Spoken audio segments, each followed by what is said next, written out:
vivre une spiritualité de visitation Pentecôte dans la famille de Marguerite Bourgeois, c'est la vivre comme une personne pour qui nourrir la vie, la guider, la transmettre est une véritable passion.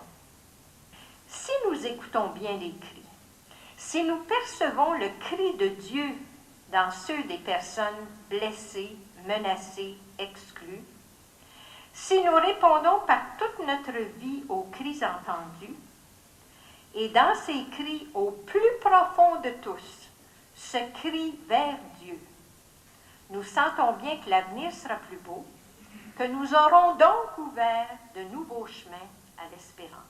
Source d'espérance, toute personne associée, vivant de l'esprit de visitation Pentecôte, est invitée à le devenir davantage en développant une conscience internationale, en s'ouvrant à la diversité des cultures, d'abord à l'intérieur de sa famille, du lieu géographique où on vit, de la famille spirituelle de Marguerite Bourgeois, puis dans l'univers. Qu'y a-t-il d'audacieux dans une vie à couleur de visitation Pentecôte?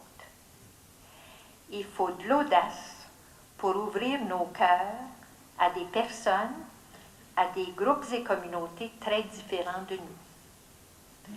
Il faut de l'audace pour tenter de nommer la source qui nous fait vivre dans un univers culturel très différent de celui dans lequel nous avons été nous-mêmes initiés à la foi.